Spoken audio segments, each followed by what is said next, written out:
to The Hypnotist, the show that gives you inside access to cutting-edge hypnosis with real clients facing genuine issues. Brought to you by the hypnotherapist demanded by celebrities, CEOs, and even royalty, Adam Cox.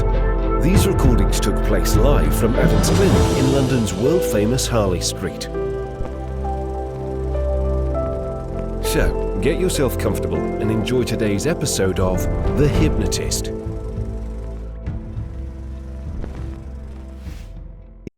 Hi, Adam here. Now, if you've ever felt nausea, you know what a horrible sensation it is. Quite often it's a feeling that precedes vomiting, but doesn't have to lead to vomiting. And sometimes it could be a really unsettled gut. A lot of the time it feels like it's around the chest and the throat.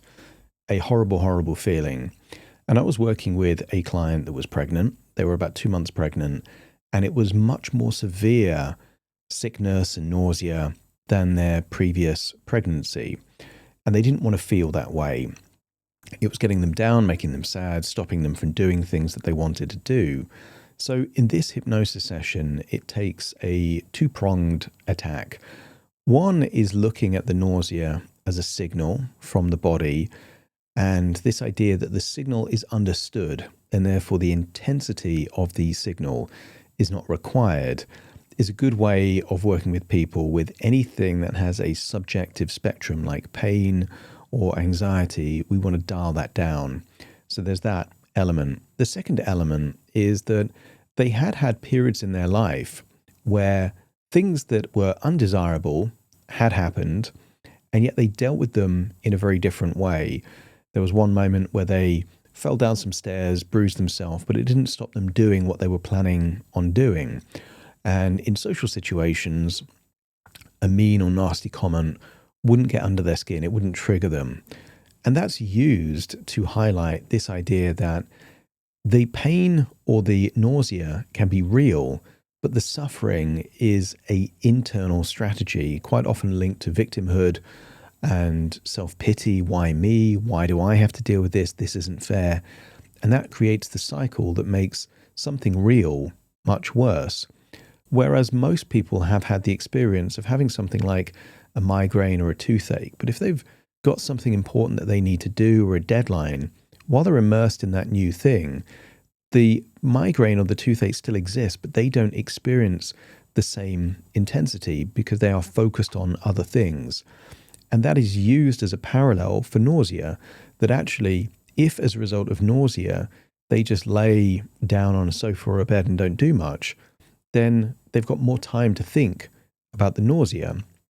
Whereas if they feel the nausea and continue to do what they're going to do anyway, there is an element of distraction and being focused on other things. They don't quite dwell or wallow in the nausea to the same extent.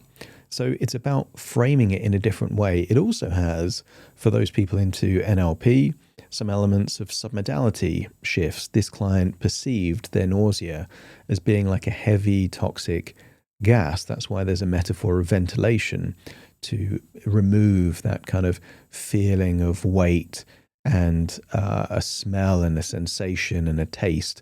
All of those things are worked on in this session.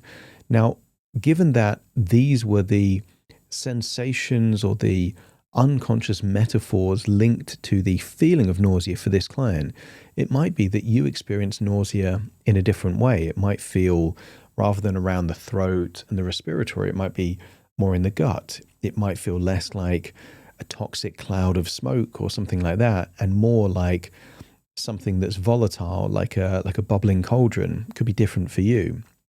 So treat this hypnosis session where you utilize anything that feels useful or beneficial, disregard anything that doesn't quite resonate. But if you do like the idea of a bespoke session specific to you and your circumstances, in the show notes there will be a link, and also on my website, adamcox.co.uk, there will be a link to book a free consultation call over Zoom. We'll have a chat, and it may be that we end up working together.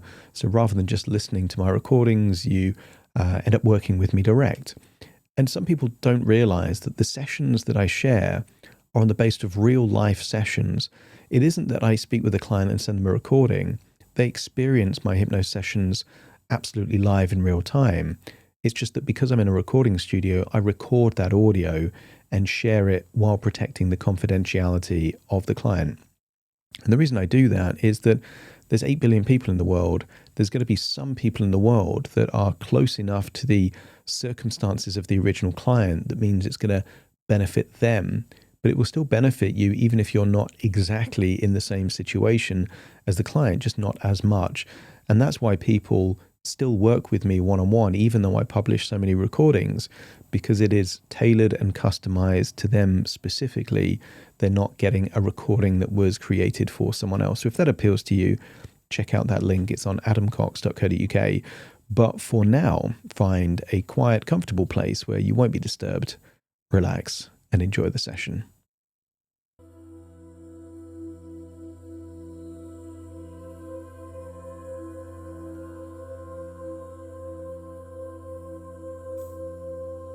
Take a deep breath in. And as you breathe in that resourceful feeling of calm and relaxation. And as you exhale, feel a wonderful feeling of release. Breathing in relaxation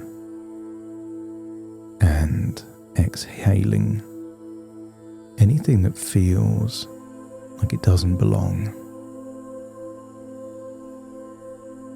I want you to use the power of your imagination and imagine a bright, glowing white light, almost like the very center of a star. And I want you to imagine breathing in this pure white light, going in through your nose into your lungs, pure, clean, vibrant. And as you exhale, imagine something toxic, sludgy, orange or brown, just leaving your body like a gas, just leaving your mouth, your nose, leaving your body in your outward breath. And when you breathe in that pure, glowing white light, healing white light. And imagine all of that brightness there in your lungs. And just imagine your heart taking that bright white and distributing it to every cell in your body. And in the same way that you can breathe in oxygen and exhale carbon dioxide without needing to do anything, just imagine breathing out anything impure, toxic, anything unpleasant. Breathing in what your body needs and exhaling anything that doesn't belong. It almost feels like this is an energetic transfusion. Breathing in what's clean, pure, and light, and exhaling what is heavy, dark, and toxic. And notice already a lightness around your chest, around your throat, a feeling expansive rather than confined. That's it. And because you're breathing in this pure white light, the deeper you breathe, the more relaxed and refreshed you feel. And the more relaxed and refreshed you feel, the deeper you breathe. A wonderful cycle of feeling healthier, cleaner, clearer, lighter. And every breath takes you deeper and deeper relaxed now. Eyelids getting heavier, muscles in your jaw starting to loose. Feel that looseness. That's it. Neck and shoulders relaxing. That's it. Every breath takes you deeper and deeper relaxed now.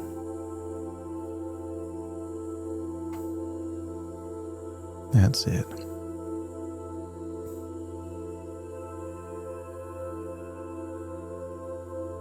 And I want you to imagine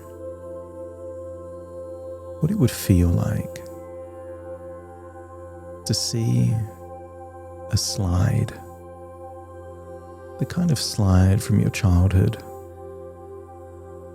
the kind of slide in a park, or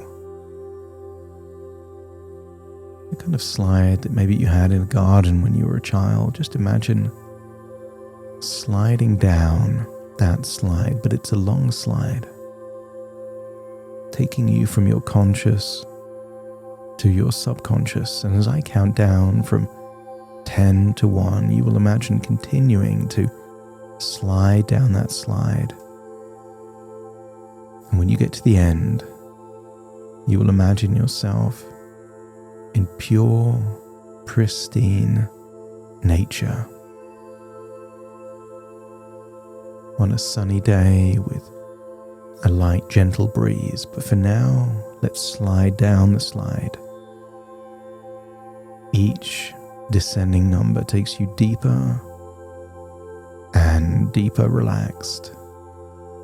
10, sliding down. 9, feel the fun, the lightness.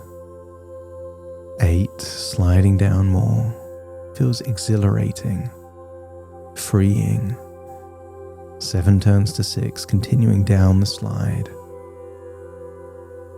Imagine at the top of the slide is thick, toxic gas, and as you slide down, you're getting further from the gas and more towards clean, clear nature air. 6 goes to 5, halfway down the slide now, and then 4. Feel the sensation of a breeze or the air hitting your face as you slide down faster down the slide. 4 turns to 3. And imagine seeing the tops of trees now. Continuing down. And maybe hear running water below like a stream.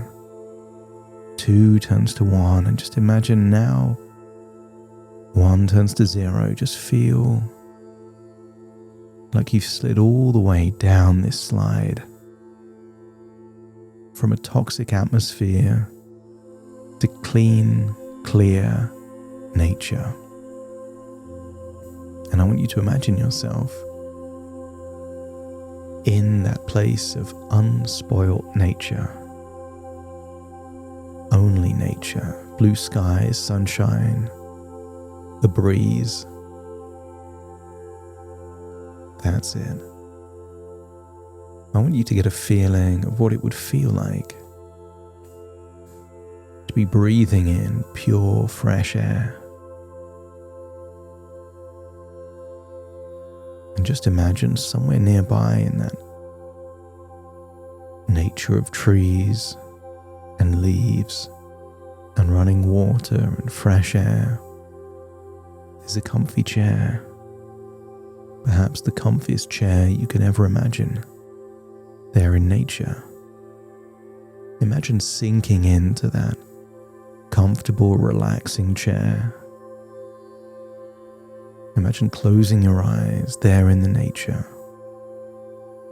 And as you continue to drift comfortably inward, you realize that there's no need to fight or resist anything at all.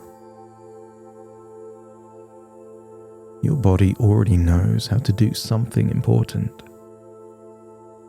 It already knows how to send a signal without needing to turn the volume up. That a message can be delivered without the alarm continuing to blare. And I want you to think about nausea, not as a problem, but as a signal. Somewhere deeper, your mind can recognize that the nausea itself is not the problem. It's the intensity, the density, and the weight. And that can now begin to change. You can allow your subconscious to keep what's useful while releasing what's excessive. The signal has already been received. The body heard it. It doesn't need to shout anymore. And just like turning down a dimmer switch, not switching anything off, just lowering it to a more comfortable level. You've done that before. You've gone into a room and it was just too bright, too intense, so you turned the lighting down. Or you entered a room where the music was just too loud and you just turned it down to the right level. So allow your system to begin to do that naturally now. Low levels of nausea is part and parcel of pregnancy and what you're experiencing, but it doesn't need to be more intense than it needs to be. You've heard the signal, got the message, so let's dial it down. And I want you to think about how you have been thinking about nausea, that thick, heavy, toxic gas. Maybe yellow or brown, that metallic, rotten, dense taste. Like smog, sitting low and stagnant. You don't need to push it away. Instead, simply notice that even smog and toxic gas behaves differently when air begins to move.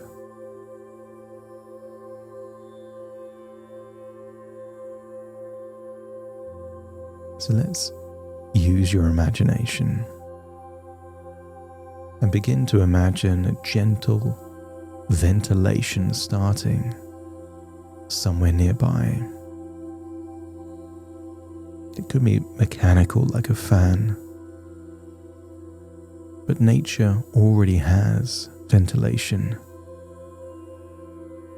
Convection currents are called wind or breezes. And I want you to imagine experiencing that airflow. Like a breeze moving through trees. Hear the leaves shifting, branches opening space. Feel the air begin to circulate. And that heavy gas doesn't need to be fought. It naturally thins. Imagine feeling the density reducing. Imagine the thickness turning into something light, opaque, transparent. That thick cloud of toxic gas is now thinner and thinner. What was thick becomes less dense, and what was stagnant begins to dissipate. And as this happens, you may notice colors beginning to change. And don't be surprised if, when you notice the changes, you notice a physical alteration or adaptation within your body. Tightness becomes released. Heaviness becomes light. Something confining and restricted becomes open, expansive. So just imagine those murky yellows and browns to paler tones to lighter shades, like a pale blue or a bright glowing white. See the color that represents clean freshness, something with a glow, brightness. It feels pure and healthy.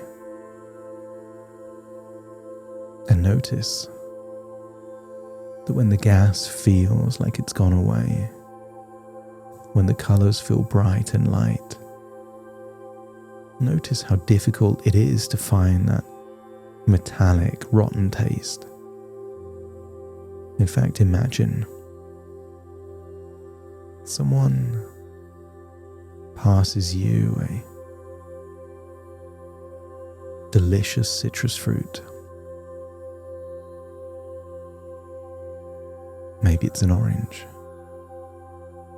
or something more bitter like a lemon or lime. Perhaps something with a tangy sensation, a grapefruit. Maybe it's sweet, maybe it's sour, but it's tangy. It's fresh. It's powered by sunshine and rainwater. Pure water inside this citrus fruit. And I want you to imagine taking a bite. Citrus fruits are filled with tiny pods that explode with flavor. And just imagine them exploding all over the taste buds.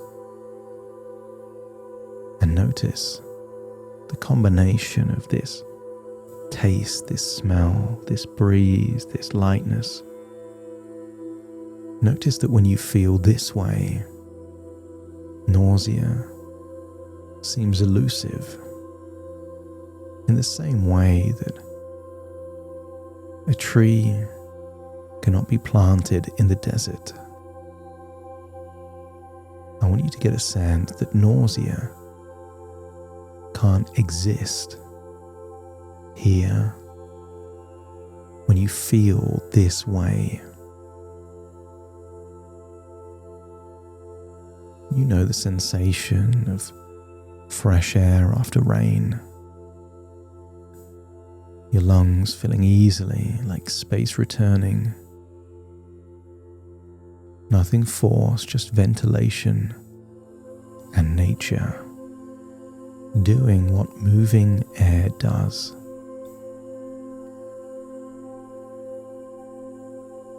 Some people think of the planet as a system. If something is too toxic, movement changes it. Water can become stagnant when it stops moving. And in the past, you've used stopping moving as a coping strategy. But what if the best coping strategy is to feel undeterred, to do what you were going to do anyway? Motion creates emotion. I want you to notice that this isn't about feeling amazing. It's just about feeling neutral. Fresh air, open space, nature. A body that can breathe again. And even if a trace of sensation remains, it sits in the background now, no longer center stage, and no longer dominating awareness. You've made the small thing bigger than it needed to be. Not because you were doing anything wrong. You were trying to do the right thing in the wrong way. But where focus goes, energy flows. And if the focus is on the nausea, you will notice more nausea. I want you to recall a time when you were bruised, in pain, but because your focus was on moments, experiences, conversations, you noticed less pain. If that's true with pain, it's also true with nausea. And sometimes we make things worse unintentionally. And in a dialogue of self-pity or frustration or manic or reactive problem solving, implies that you're the victim. And there's no judgment. They're understandable, rational responses. But your mind already knows another voice. There's been times in your life where things were hard, difficult, unpleasant. But your inner dialogue sounded very different. Awaken that inner dialogue now, the one that sounded like pride, tenacity, gratitude. And maybe at some level, you knew it was uncomfortable, and yet you felt undeterred. Think of a friend from your past that nausea didn't stop them doing what they wanted to do. Feel that thought, idea, belief awakening within you. Awaken a way of thinking about this so it becomes less of a big deal, something manageable.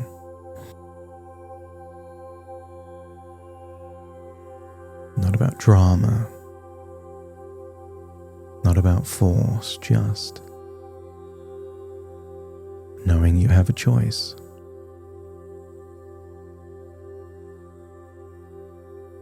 I want you to think that there is perhaps thousands of people experiencing something more intense than your nausea. And maybe some of those are pregnant, maybe some aren't. Maybe some are going through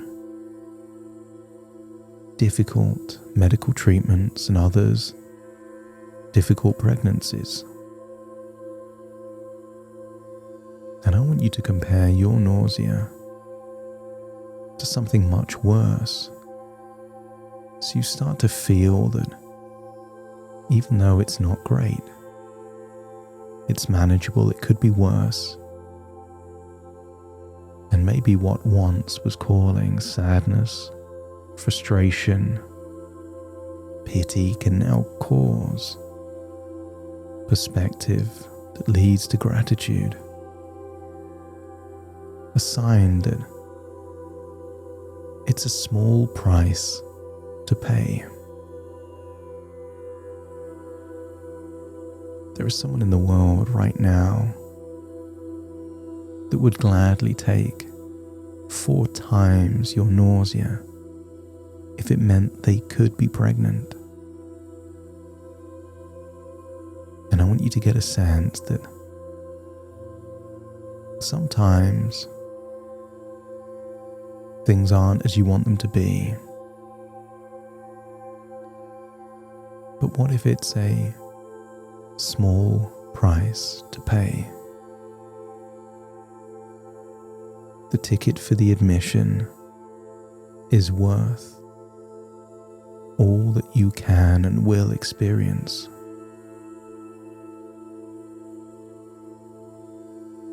Because you don't need to like any sensation to move forward anyway.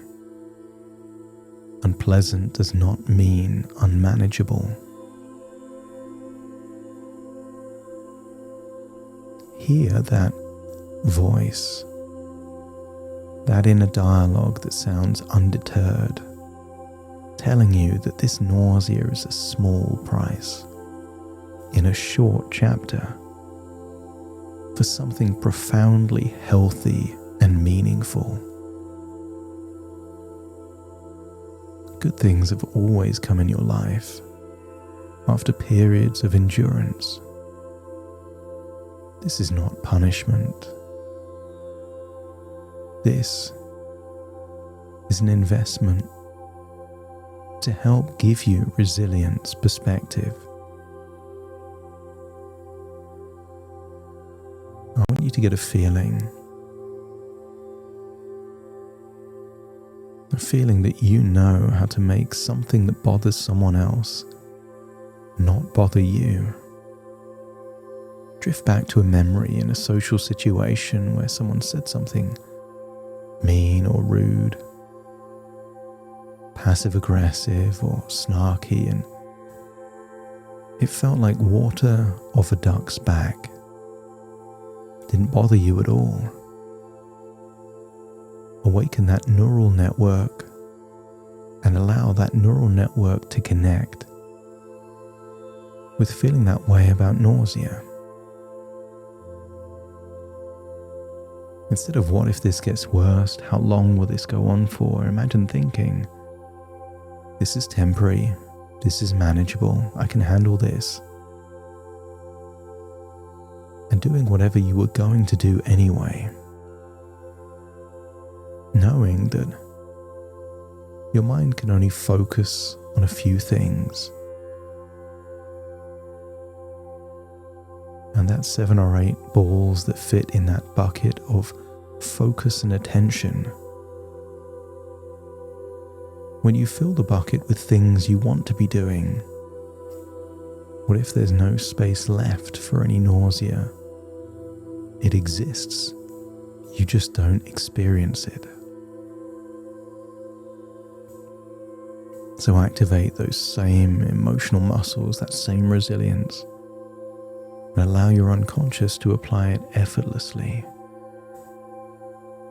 You know how to make things less bothersome or more.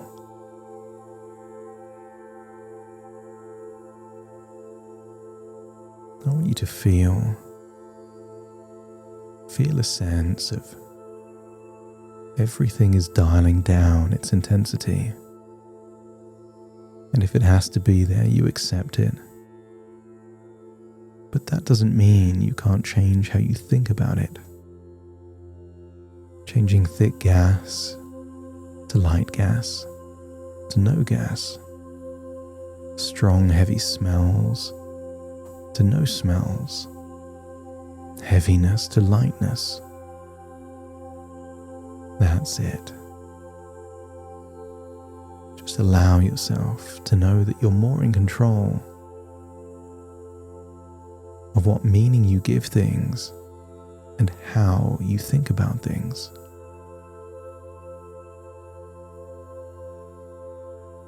Part of you locks in a new identity where there is less nausea when it's possible and yet undeterred when it's present. No spiraling, no collapse, just a calm knowing.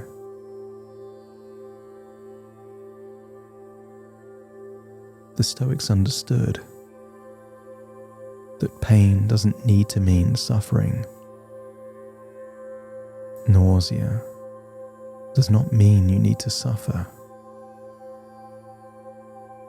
And when you accept that fully, it loses control and intensity. Imagine the next few days and weeks. The nausea is not even described as nausea, just sensations, light feelings of turbulence inside, manageable. See that future version of you lighter, smiling more, breathing more freely, more yourself again. Like a chapter has faded into a new chapter. Things are getting easier, there's more joy. And I want you to see yourself with a new level of resilience, a new level of being empowered, with a new level of quiet pride. That's it.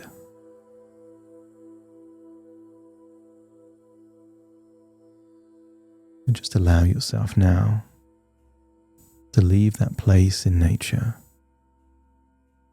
and to start floating all the way back to your present.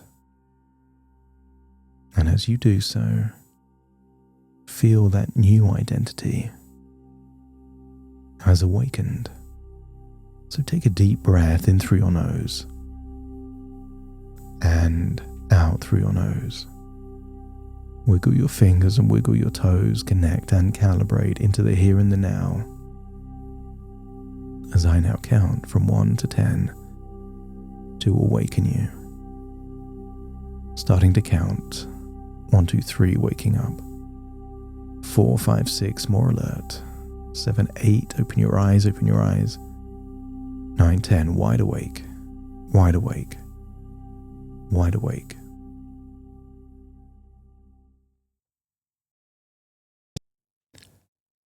Thank you so much for joining me on today's episode of The Hypnotist. If you've enjoyed this episode or got some value from it, please give it a 5-star rating and review. And maybe you know someone that would also benefit from this particular episode, in which case share the episode with them so they can also get the benefit too. And if you would like to listen to this episode where it's just the hypnosis, so no intro, no outro, no explanation, just the hypnosis and completely ad-free, there will be a link in the description where you can subscribe at a very low cost and only get access to the hypnosis. So if that's of interest, please check that out. Thank you again for being a regular listener of The Hypnotist, and I'll see you again soon for more.